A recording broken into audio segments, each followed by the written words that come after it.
नमस्कार, आप देख रहे हैं लाइव टीवी इंडिया और मैं आपके साथ जुनैद अंसारी। बचपन से पढ़ाया जाता था कि हिंदू मुस्लिम सिख ईसाई आपस में सब भाई भाई, लेकिन आज जो है माहौल आज़ादी के 75वां साल में हमें और अब माहौल जो अलग हो चुका है। माहौल ऐसा है क्योंकि कानपुर के एक स्कूल का जो मामला सामने आया वो सोचने लायक है, क्योंकि मामले में क्या है कि एक वीडियो वायरल होती है कलमा पढ़ाते वक्त। पहले माहौल गर्मा जाता है, हिंदू संगठन वहाँ जाते हैं और स्कूल के शुद्धिकरण और बंद करने की बात करते हैं, लेकिन जब प्रधानाचार्य से बात किया जाता है तो वहाँ पे जो है एकता यानी बच्चों में एकता, धर्म का जो है विभिन्नता यानी बंटवारा ना, उसके लिए सभी धर्मों की वंदना कराई जाती है। तो पंडित मनमोहन झा का हमारे साथ हैं, इनसे बात करें। इस पर मैं ये कहना चाहूँगा कि पुनः हमारा देश 1947 से पीछे की ओर जाने को अग्रसर हो रहा है। हम गुलाम कब हुए थे? जब हम भाषाओं में, क्षेत्र में, धर्म में बट गए थे।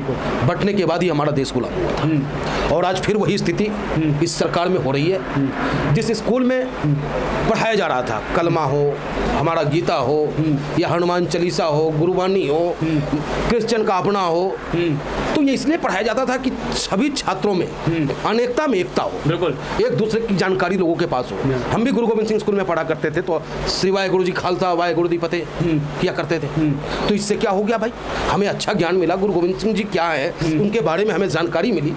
हमारा देश कितने रत्नों से भरा है इसकी जानकारी हमें मिलता है पढ़ाई करने से। हमारे देश में कितने धर्म के लोग रहते हैं, कितनी पूजा पद्धति के लोग रहते हैं, ये सब स्कूल से ही तो हमें ज्ञान प्राप्त होता है। लेकिन सरकार और सरकार के लोगों की एक अलग ही लाइन चल रही है, क्योंकि यहाँ सरकार नहीं चाहती, नहीं सरकार के लोग चाहते हैं, उनके संगठन नहीं चाहते कि हिंदुस्तान की आवाम अपनी परेशानी के लिए सोचने लगे। लगातार हिंदू राष्ट्र मजबूत करने को कदम तो उठा रहे हैं ना। हमें यह समझ में नहीं आता कि आप कैसे कहते हो कि हिंदू राष्ट्र मजबूत करने, ये लोग तो खुद ही कहते हैं हिंदू राष्ट्र मजबूत करेंगे। फिर वही बात वो कहते हैं तो आप क्यों कहते हो?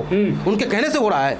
ये देश हिंदुस्तान है, ये देश भारत है, ये उनके बाप का बपौती नहीं है कि वो जो कह दिया वो हो गया। जो हम कहते हैं वो आप मानते हो। हम कह रहे हैं कि ये देश महात्मा गांधी से चलेगा, ये देश बाबा भीमराव अम्बेडकर के संविधान से चलेगा। और आप भी अगर हमसे सवाल कर रहे हो और ये आज़ादी अगर आपके पास आज है तो ये बाबा भीमराव अम्बेडकर की देन है, ये महात्मा गांधी की देन है, नहीं तो ये नाथूराम गौडसे की सोच के लोग अगर हावी हो गए तो आप हमसे सवाल भी नहीं कर सकते। जिस तरह से कलमा रोका गया तो सही, तो हिंदू राष्ट्र में जब हिंदू है हिंदी हृदय समाज की सरकार कलमा पड़ गया, क्या फायदा? देखिए, अगर कलमा रोका आप उसमें देखोगे कि सारी धार्मिक पद्धतियां रोक दी गई है, सारी धार्मिक पद्धतियां रुक गई है। तो चलो इसका मैं स्वागत करता हूं कि सारी रोक दी आपने। राष्ट्रीय गान आप कराएंगे, इसका भी मैं स्वागत करता हूं।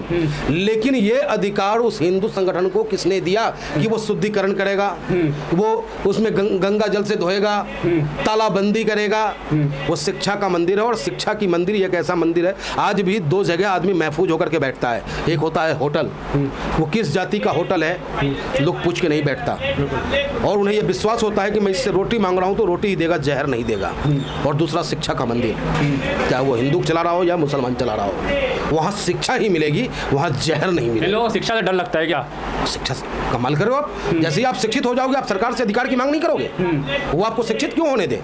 आज ये लॉकडाउन के खेल के माध्यम से करोड़ों बच्चे स्कूल जाने से महरूम हो चुके हैं, क्योंकि अभिभावकों की कमाई हो गई कम, वो स्कूल का फीस नहीं दे पा रहे। प्राइवेट स्कूल की गुंडागर्दी इस तरीके से है कि उससे टीसी मांगो तो वो कहता है पूरे लॉकडाउन का फीस दो फिर तुम्हारी टीसी मिलेगी।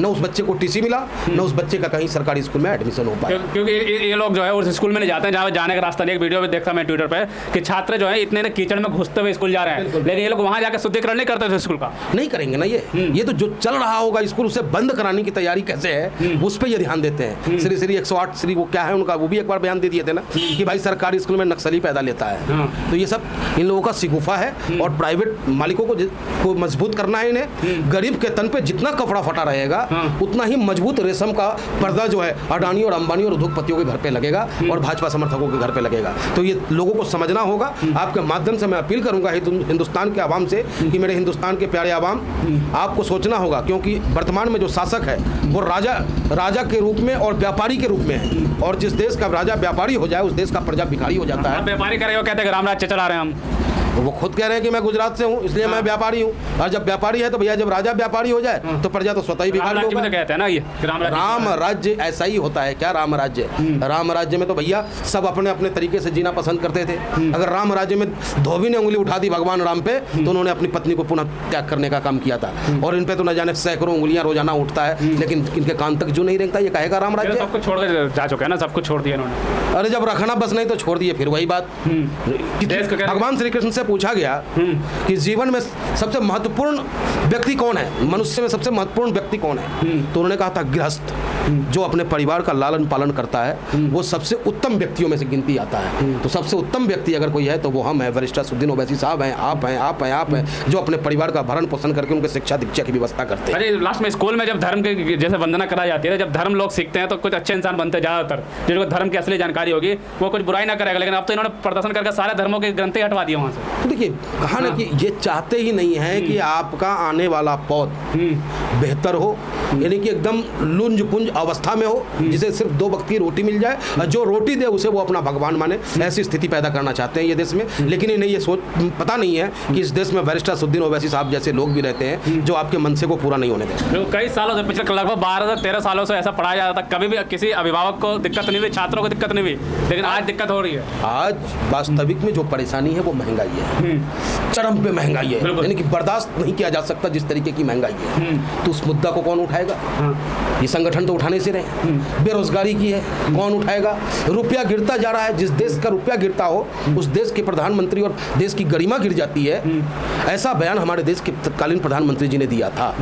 लेकिन आज रुपया इस स्पीड में गिर रहा है कि उसे पकड़ने के लिए सारी ताकतें फेल हो रही है, मजबूती नहीं आ रही है, उस पर कोई चर्चा करने को तैयार नहीं कि आखिर क्यों रुपया गिर रहा है। सरकारी स्कूल के हालात आप जाके देख सकते हैं कि बारिश से छत टपक रहे हैं। वहीं मामा के राज में आप जाके देख सकते हैं कि गौशाले बने हुए हैं सारे सरकारी स्कूल। आप गाजियाबाद में मैं आपको सर्वे करा दूंगा कि अगर 100 सरकारी स्कूल हैं तो 75 जीर्ण अवस्था में है, लेकिन उस पर कोई चर्चा करने को तैयार नहीं है। सिर्फ हिंदू मुस्लिम करके लोगों का माइंड डाइवर्ट करने का प्रयास सिर्फ कर रही है, जबकि आम जन परेशान है। क्या खेल चल रहा है? स्मृति ईरानी का बेटी वहां चला रहा है बाढ़, उसका चर्चा कहीं किसी मीडिया में नहीं हो रहा, थोड़ी सी चली बाद में रुक गई। अब उस चर्चे को दबाने के लिए जाके सोनिया जी से बहस कर लेता है ये, ताकि वो चर्चा ना हो, सोनिया जी की चर्चा हो जाए। बिल्कुल।